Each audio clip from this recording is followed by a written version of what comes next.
Before we get into today's edition of Just the Truth, let me tell you about the latest special from Mike Lindell at MyPillow. The standard MyPillow, normally $49.98 for a limited time only, just $14.88 with promo code Joey. Go to MyPillow.com, click on the radio listener specials, and see all the specials. There's a limited quantity of just 10 at this special price. That's $14.88 with promo code Joey. Thanks for joining me in the PhD Weight Loss Studio. To lose weight for the last time, visit myphdweightloss.com. So it seems the debate on which restroom the new member of Congress from Delaware should use has been settled by Speaker Mike Johnson, and South Carolina Representative Nancy Mace's resolution to ban biological males from women's restrooms won't be necessary after all. We have all the details on the latest for you. During a heated exchange in a House Oversight Committee hearing on the dismantling of DEI, Representative Jasmine Crockett, a Democrat from Texas, delivered an impassioned rebuttal to remarks from Republican colleagues, specifically challenging their characterization of oppression as it relates to white men in America. Ellen DeGeneres and Portia Rossi have reportedly left the United States and relocated to Cotswolds, England, following Donald Trump's reelection as president. Will other Hollywood elites follow? We can only hope. And Susan Smith, convicted of the 1994 murders of her two young sons, Michael, 3 at the time, Alex, 14 months, was unanimously denied parole at her first hearing nearly 30 years after the crime that shocked the nation. I told you we'd be back. And ye shall know the truth, and the truth shall make you free. It's Joey Hudson. I wanted to name it the Joey Hudson bill, but, they don't allow you to put names on bills, but I wanted to call it the Joey Hudson bill because I know that one's been near and dear to you for a number of years. That's how it's done. Let your voice be heard. And the truth shall set you free. Here's Joey Hudson. Kudos to House Speaker Mike Johnson for ending the needless floor fight over bathrooms by issuing a simple statement.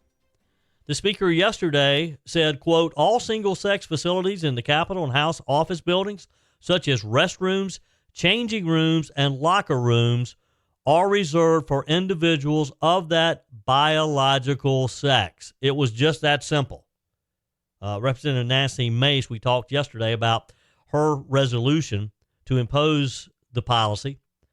This in reaction, of course, to the much ballyhooed election of Congress's first transgender member, known as Sarah McBride of Delaware. He originally was Tim McBride, I believe, which, of course, prompted outrage from McBride and House Minority Leader Hakeem Jeffries, who claimed that Mace was out to bully a member of Congress.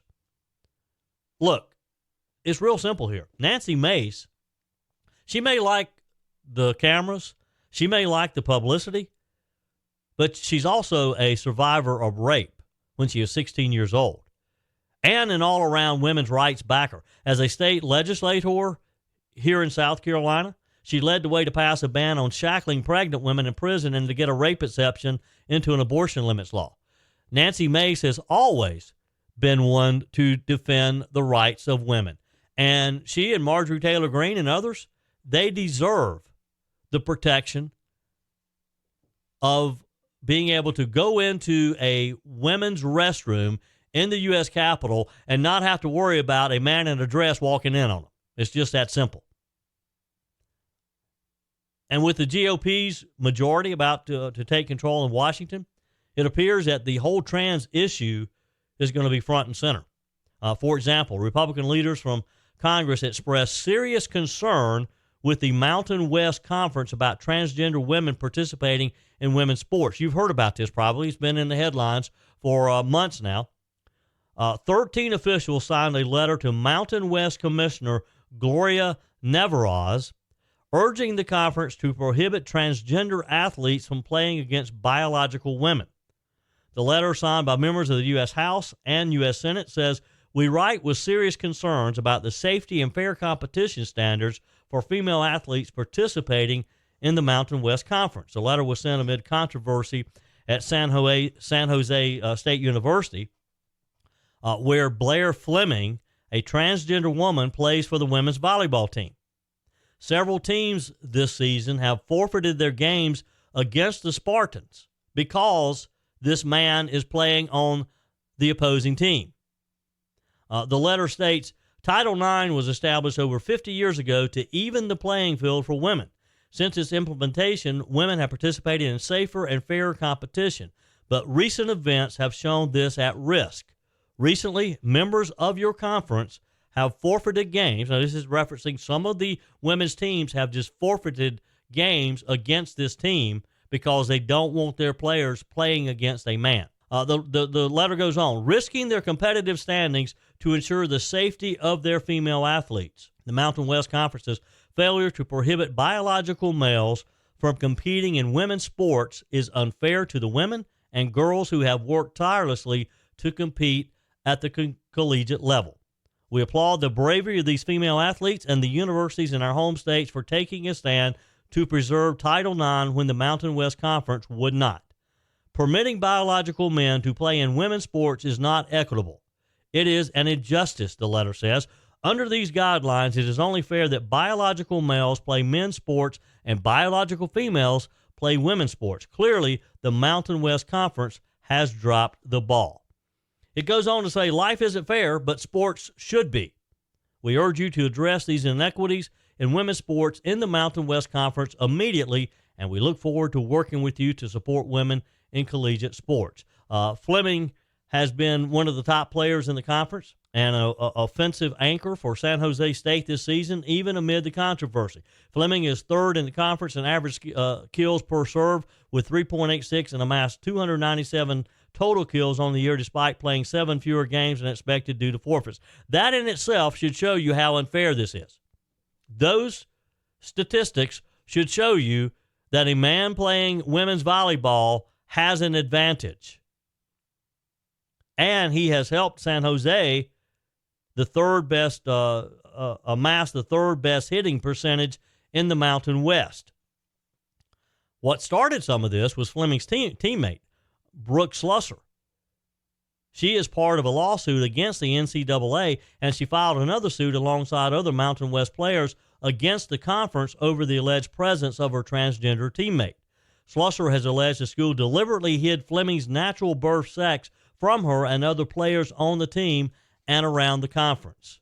San Jose State has repeatedly defended the presence of Fleming on the team.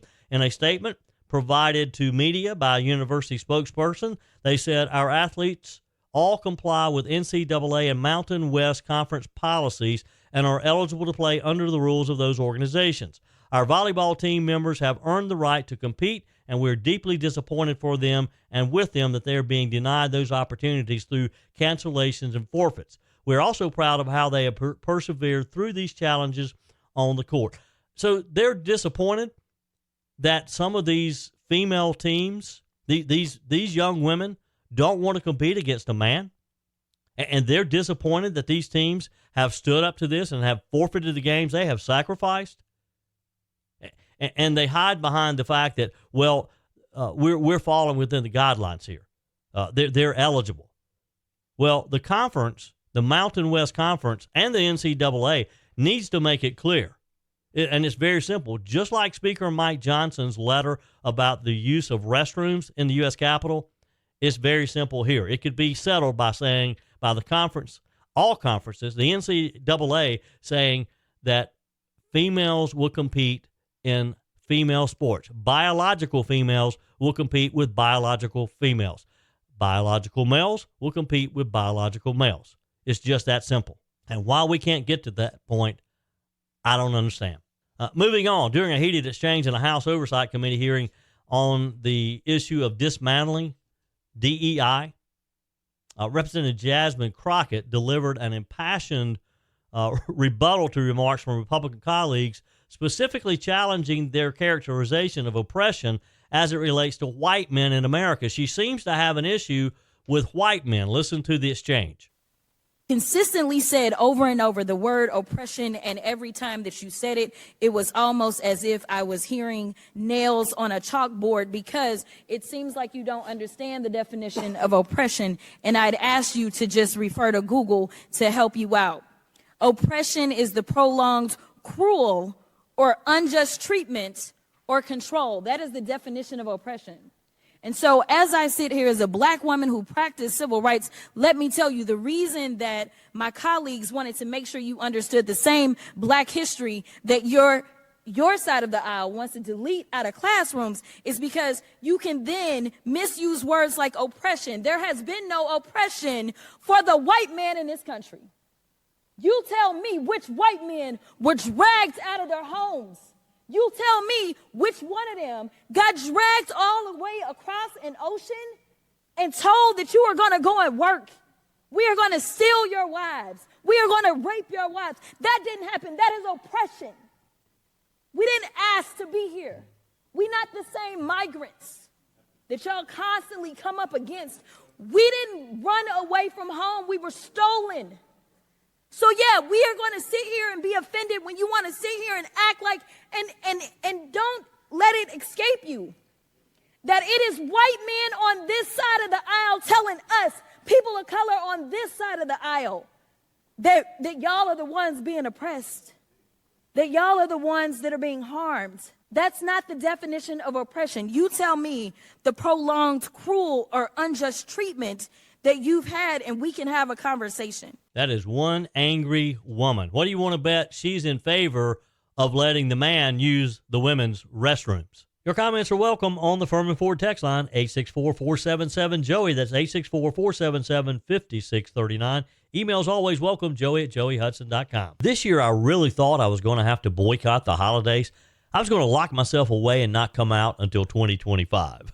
But after finding PhD weight loss, you can bet I'll be at every holiday party I'm invited to. That's because PhD weight loss helped me take control with great confidence, support, and my new healthy body. The best part, PhD weight loss did it all without harmful drugs that keep you dependent on them to maintain your weight loss. It's a natural, medication-free approach to weight loss crafted to naturally diminish food-related thoughts, hunger, and cravings, making your weight loss journey more sustainable and enjoyable. Take it from me, I lost 33 pounds. The PhD weight loss program teaches you not just what to eat and when, but also how to think differently about food and finally let go of those cravings and get rid of the hunger naturally.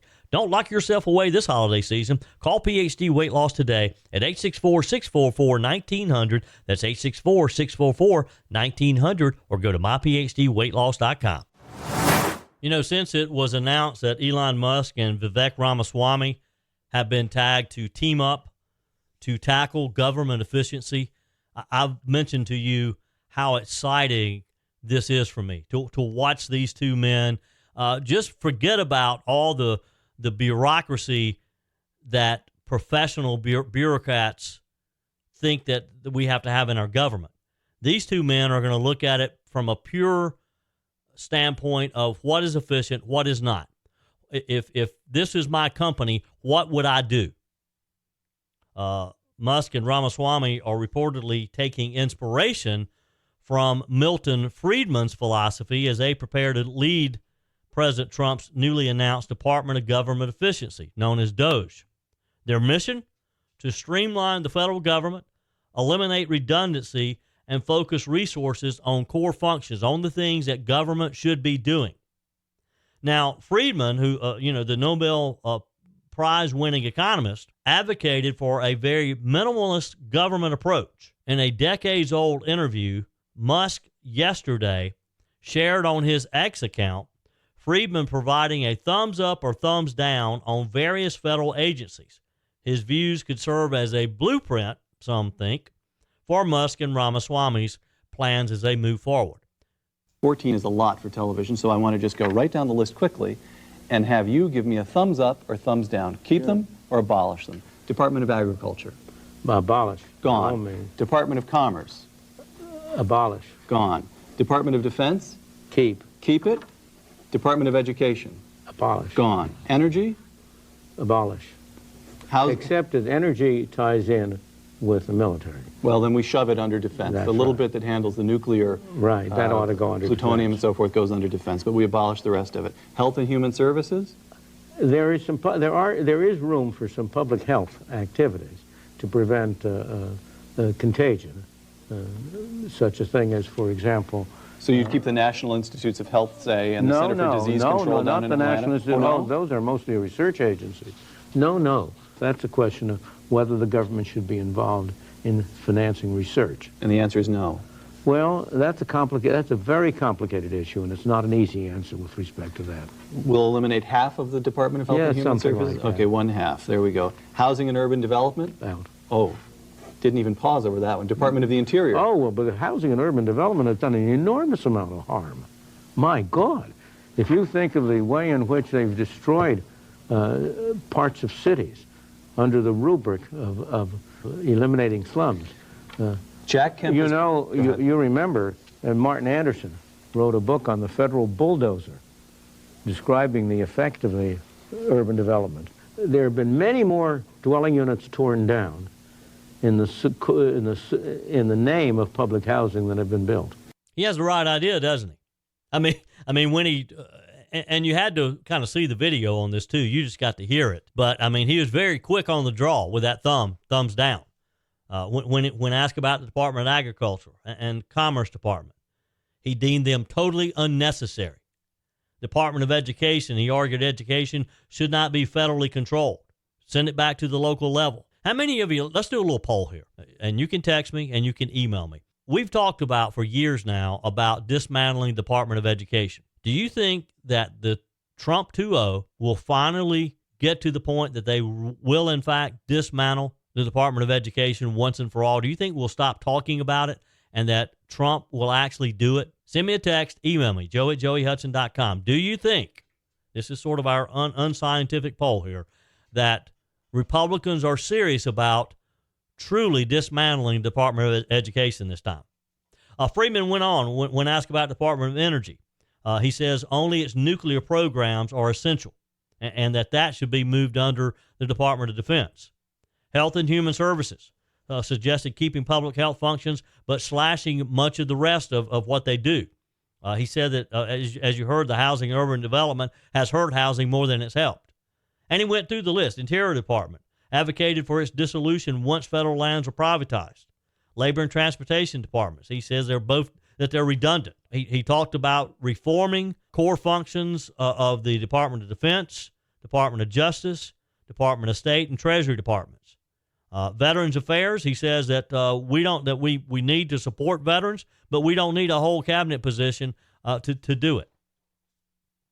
Musk and Ramaswamy's approach under DOGE is to conduct a sweeping audit of all the federal agencies to determine redundancy and waste. Now, there are a lot of bureaucrats who are going to have a very bad holiday season, knowing that they're about to have to make their case to Vivek Ramaswamy and Elon Musk. They're sweating it out because there's so many of them know that they're really not essential. Their jobs really aren't that needed. They're not that important. But they like getting their check every month. Some of the things that they're going to be looking at, privatizing functions that have been traditionally managed by federal agencies, which aligns with Milton Friedman's philosophy. Keep in mind, that interview that I just shared a portion of you with is about 8 minutes long. I shared 2 minutes or less than 2 minutes with you of Milton Friedman. That was done 20 years ago, maybe. And 20 years ago, he recognized that our government was too big then. Think about how much it has grown since then. Musk and Ramaswamy intend to leverage technology to reduce the bureaucracy. I mean, there are things that people are probably doing manually now that can be automated. Musk's background in technology, Ramaswamy's private sector experience, this is going to be bringing two of the best, like a corporate efficiency model to federal government, which is what we need. It's drastic, it's different, and that's what is so scary to bureaucrats, but it's needed.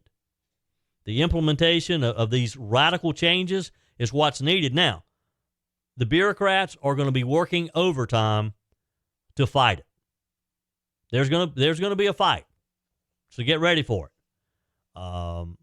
Some of the positives that some of the selling points that Musk and Ramaswamy will use, of course, is by abolishing the agencies, they're going to reduce federal spending, and that's what it's all about. The detractors, the people opposed to this are going to warn of service disruptions. Kind of like they do before a government shutdown. They're going to be warning us of how horrible it's going to be. You're not going to be able to get things done. But again, this is exciting stuff, folks, to see two men like this getting ready to tackle the size of our government and maybe once and for all eliminate some of the government waste that you and I both know exist. Your comments are welcome on the Furman Ford text line, 864-477-JOEY. That's 864-477-5639. Emails always welcome, joey@joeyhudson.com. Speaking of the Furman Ford text line, it's never been more important to support locally run businesses owned by people who actually live here in the upstate. Let me take a minute to talk with you about our friends at Furman Ford. If you're looking for a new vehicle, maybe a great pre-owned vehicle, one you can trust, or maybe you're looking to order that special vehicle. Either way, if you want a new one, a brand new one, or a pre-owned that you can trust, the folks at Furman Ford, they're there to help you. Their name is on the sign because their name is on the line, because every single transaction is important to them. Jim Furman, Matthew Furman. They do business the right way. When you stop by, when you give them a call, or maybe when you just send them a quick email, you're always going to have access to a member of the Furman Ford family. And by the way, they also offer great service, and you're not going to have to wait weeks and weeks to get it done. And you do not have had to purchase your vehicle at Furman Ford. Doesn't even have to be a Ford. They service all makes and models. Visit my friends at Furman Ford online at furmanford.com, furmanford.com. For those of you who live in upstate South Carolina or did live in the area back in 1994, you know the headlines that the murder of Susan Smith's two young sons, Michael and Alex, created. For about 2 weeks, there was a lot of drama there, and we all wanted those two little boys to be found safely. It captured the world. This was a worldwide news item at the time. Susan Smith eventually was found guilty, convicted of the murders of her two sons. This was in, again, 1994. Michael was 3 years old at the time. Alex was 14 months. She was asking for parole. It was unanimously denied yesterday at her first hearing, nearly 30 years after the crime that shocked the nation happened, and she was convicted of. The 7-member South Carolina Board of Paroles rejected her plea for release, citing her continued lack of accountability and troubled prison record. She has not been a good prisoner. She was appearing on Zoom. She's 53 years old now. She expressed regret, sought forgiveness, claimed that she had lost touch with reality when she drove her car into a lake with her son strapped into their car seats. Still makes cold chills run down my spine thinking about those two little boys in the back of that car and how she could stand there and watch this happen. She described herself as a Christian who believes in God's forgiveness and asked the board to show her similar mercy. First of all, I want to say how very sorry I am.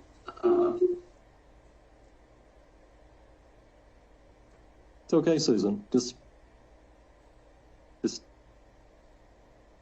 Just talk with us. I know that what I did was horrible.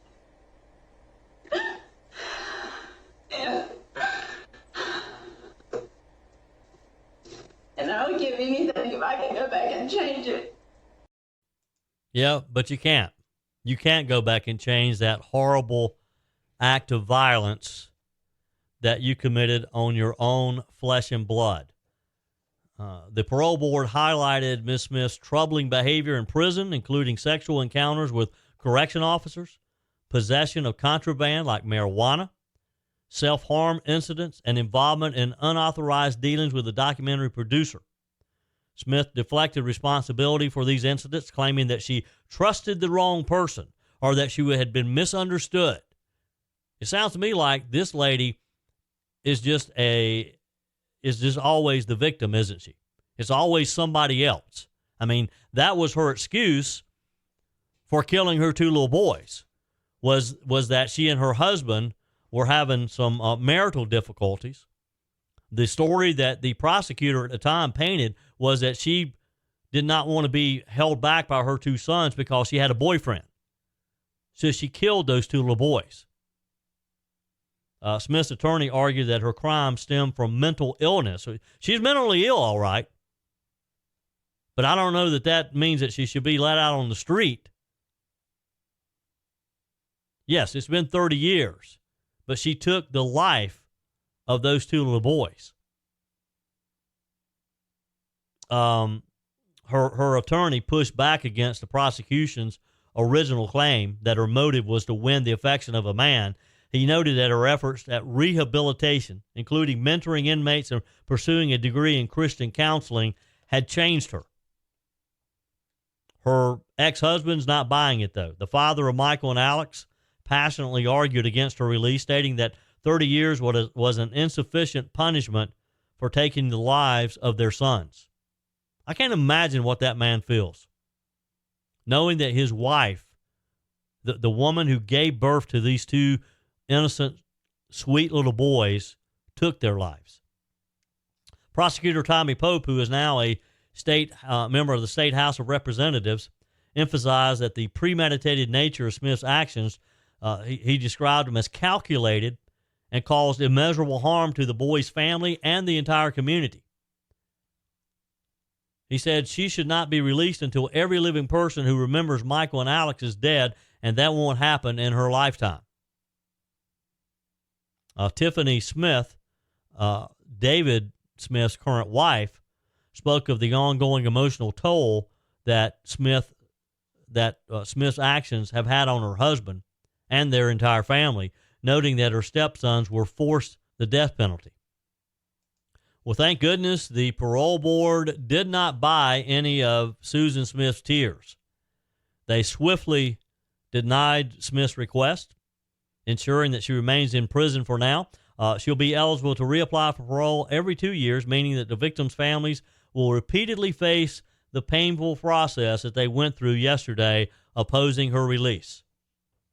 A prison staffer reported that Smith returned to her cell visibly angry and upset, venting about the decision to other inmates. Despite her claims of remorse, her behavior during and after the hearing appeared to reinforce doubts about her rehabilitation, if in fact this claim is correct. It's a number of people, including her ex-husband, have claimed it's all about her, and it appears to be all about her. She was sentenced to life in prison. She'll next be eligible for parole again in 2026. And that's not likely to happen. I read where it is very unusual to receive parole in South Carolina. Only 8% of the cases are successful in getting parole. And that's probably a good thing. You know how so many Hollywood stars threatened to leave the country if Donald Trump was elected November the 5th? Well, it appears that maybe, just maybe, some are going to keep their word. Ellen DeGeneres and her wife, Portia de Rossi, have reportedly left the United States and relocated to Cotswolds, England, because of Donald Trump's reelection. According to sources cited by TMZ, the couple, feeling deeply disillusioned by the 2024 election results, decided to leave the country and move into a property they had purchased prior to the election. So they were preparing for this. Maybe they knew something we didn't know at the time. Their home is in the Cotswolds. It's a picturesque area in southwest England, according to reports. It's about 2 hours outside of London. It's known for its rolling hills and quaint villages. The region is a favorite spot for celebrities seeking privacy and tranquility. I hope they're very happy there. The couple reportedly plans to list their Montecito, California property for sale in light of their move to England. Following Trump's victory, some users had commented on DeGeneres' previous remarks about leaving the U.S. She kind of promised this before in 2016, that if Donald Trump won, she would leave, but she didn't leave that time. A number of users on social media said, one example said, didn't Ellen say that she'd leave the country if Trump is elected? Another quoted, aren't you supposed to be leaving the country by now? DeGeneres was vocal in her support of Vice President Kamala Harris. She endorsed her candidacy on Instagram. She reportedly donated $3,300 to her campaign, which is not a lot of money, but still, she supported Kamala Harris. In a post from August, DeGeneres expressed her excitement about Harris's potentially becoming the next president. She wrote, "There's nothing more powerful than a woman whose time has come." Well, wrong on that one. Her time did not come. DeGeneres also encouraged voter participation in a November 1st post, sharing a video from the Seneca Project celebrating women's movement in the U.S. Do you think she'll stay in England? Or is this just another way to get attention, to grab the headlines? I never thought she would leave. And some of the others who have threatened to move to Canada and other places. I mean, if they're not happy here, I hope they will leave. Some of you have even offered to pay their airfare, a one-way ticket, that is. But aren't they just all about the blustery?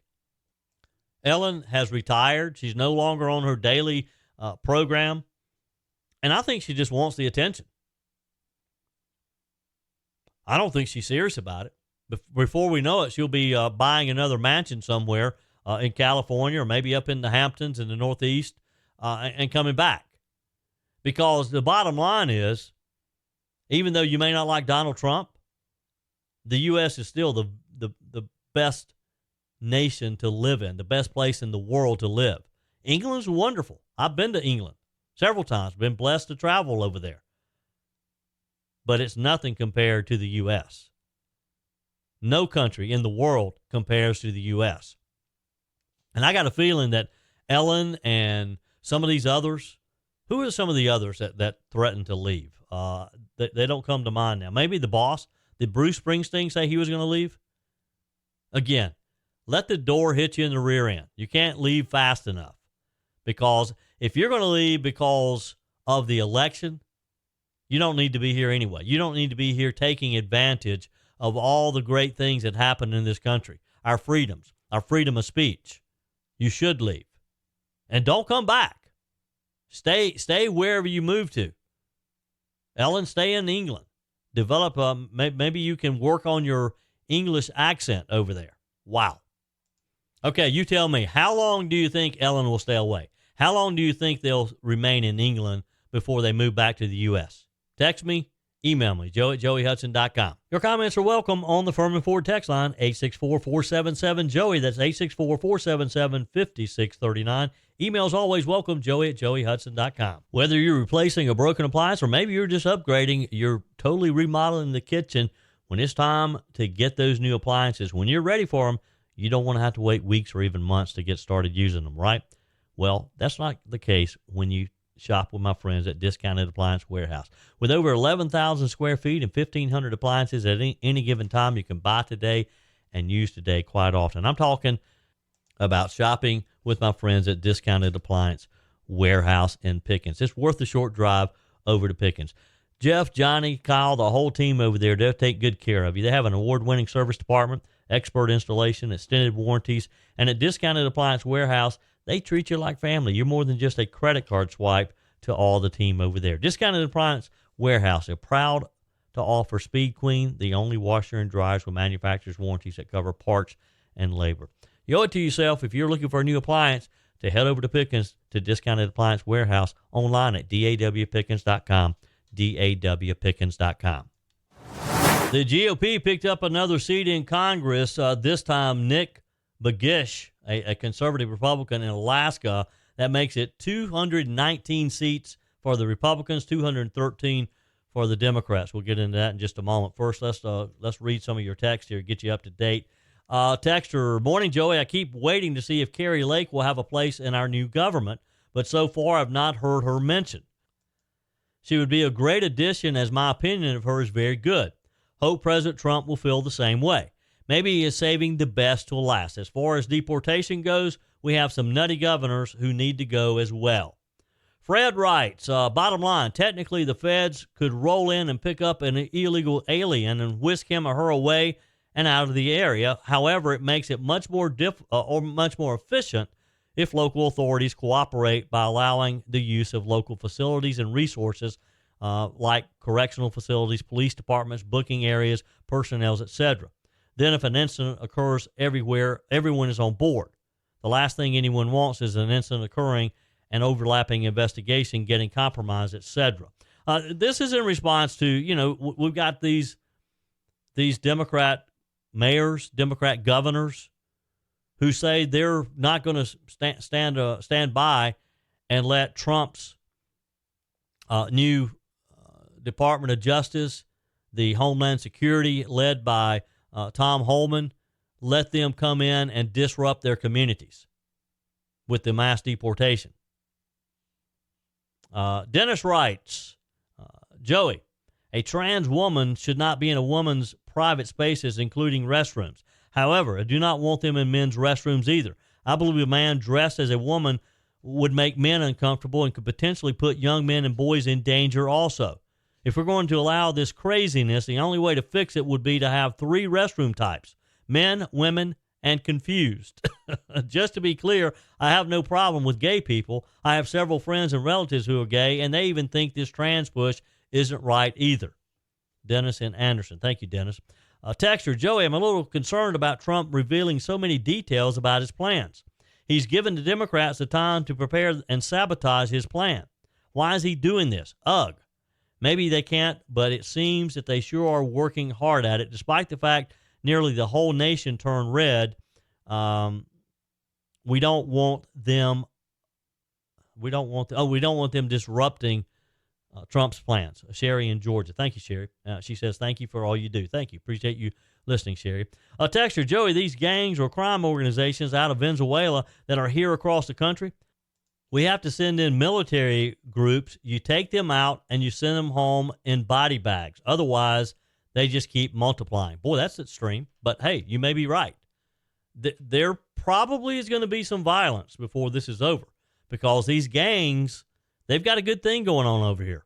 It's a cash cow, selling drugs, just ransacking and creating chaos in cities. So they're not going to just pack up and go home. Texter says, Joey, the illegals have shown that they have no respect for the law by entering illegally. Ship them all out! Exclamation. Texter, that's how extensive their Trump derangement syndrome is, siding with rapists and criminals over Trump. Brian from Taylor's. You're right, Brian. They hate Donald Trump so badly that they will let our country hurt because of it. Texter, sounds like L.A. is the next destination for Greg Abbott's buses. Look, I hadn't thought about that lately. Greg Abbott hasn't been sending any buses anywhere, has he?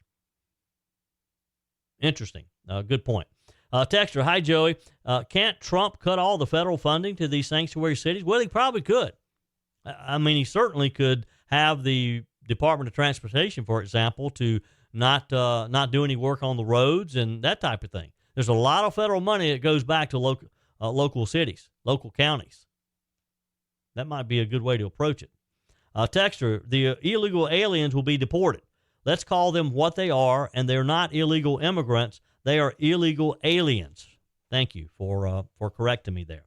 Texter, what's disgusting is validating gender confusion and stupidity and denial of science as it relates to biology. Yep, you're right.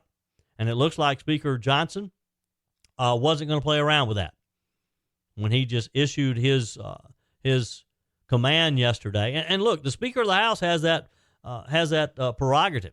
The Speaker of the House gets to set the rules. Remember how Nancy Pelosi was set up the metal detectors, and during COVID required members of the House to wear a mask and would fine Republican members who refused to? The Speaker has a lot of discretion on the rules and the operation of the House. So Speaker Johnson did the right thing by just saying, hey, look, folks, men, you go to the men's room, Ladies, you go to the ladies' room. It's just that simple. No, nothing in between. Texter, how are we going to have a liberal woman as president when liberals don't know what a woman is? Good point. Good point. Texter, Joey, it makes my mind explode when I hear these liberal Dems say we need the illegals for the economy while they have fought to keep a policy that has killed more than 70 million American citizens over almost 50 years. I say hypocrite is the Dem party. Steve. Thank you, Steve. You're right. Yeah, they love to make these arguments, but yet when it comes to a woman's right to do whatever she wants to with her body, which means killing a baby, that's okay. They are hypocrites. You're right, Steve. From the email inbox, let's see. Sorry if I wasn't clear. Sometimes my brain's not working right. I'm firmly trusting President-elect Trump when talking of the deportations of illegal aliens, period. I'm trying to ensure there's a very clear delineation between illegal migration and legally documented immigrants. My wife has a green card, pays taxes, obeys laws. She cannot vote yet. Maybe she'll try to become a citizen under Trump. If the nation will enforce the laws, maybe that's a future topic, list the laws, on the books and quit giving the world everything we work for, then maybe there will be a reverse migration. Think the offending countries will let them back in? I doubt it. I doubt it either. I can tell you that Venezuela, they don't want some of those criminals back. They don't want them back in their country. So no, that's probably not an option. Which leads me, and I asked this question recently. So let's take for instance this mass deportation. There's been a lot of questions about it. How much is it going to cost? Who's going to do it? And of course, Tom Holman this week clarified the use of the military. He's going to use the military to do like administrative jobs so that ICE agents who have the authority to arrest and detain illegals, they can put the ICE agents who Biden and Harris has put back at their desk jobs doing administration. He's going to have the military do those jobs so the ICE agents can be out doing what they're supposed to do. But even with that, it's going to be a mass effort to round these millions of people up and send them back. And where do they take them? Because if the countries that they came from, and let's use Venezuela as an example, if they don't want them back, what do we do? Fly them over there and just open up the plane and push them out and leave them? I don't know. I don't know how that works. Maybe I can get someone on one day and help explain that to us, because I honestly don't. If a country is saying that they can't come back, can we force the country to take them back if we know that they're from there, for example? A lot of questions there. But if anybody can do it, Tom Holman can do it with the support of Donald Trump. They'll find a way to do it. They'll make it so uncomfortable for some of these people. I'm not so sure that the idea they'll self-deport is not an accurate statement. Because if they don't have the money, if they don't have the food, they don't have the housing, and they don't have a job, they're going to find it somewhere if that means going back home. Maybe they'll realize that the grass is not always greener. That's it for today's edition of Just the Truth. Thanks for joining me in the PhD Weight Loss Studios. To lose weight for the last time, visit myphdweightloss.com. If you haven't joined my mailing list yet, visit my website, joeyhudson.com. Click on the Connect with Joey button so that you can receive our emails and the most up-to-date news. Also, join me on my YouTube channel. Be sure and like, comment, and subscribe. Just search for Joey Hudson. As always, thanks for spending a few minutes of your day with me. Do me a favor and forward this episode to a few friends. Just click on the share button and send to your contacts. We need to build an army of conservatives to win our country back, and we can do that by continuing to share the truth with our friends and family. Keep those comments coming via the Furman Ford text line 864-477-JOEY. Email to joey@joeyhudson.com, and I love your messages on the MyPillow message line. Again, that's 864-477-JOEY, 864-477-5639. Be sure and take advantage of the MyPillow special, just $14.88 on the standard MyPillows when you use promo code Joey. Order online at mypillow.com or call 800-893-4053. We're back again tomorrow and hope you'll plan to join us. Until then, remember, God's got this. He's still in control.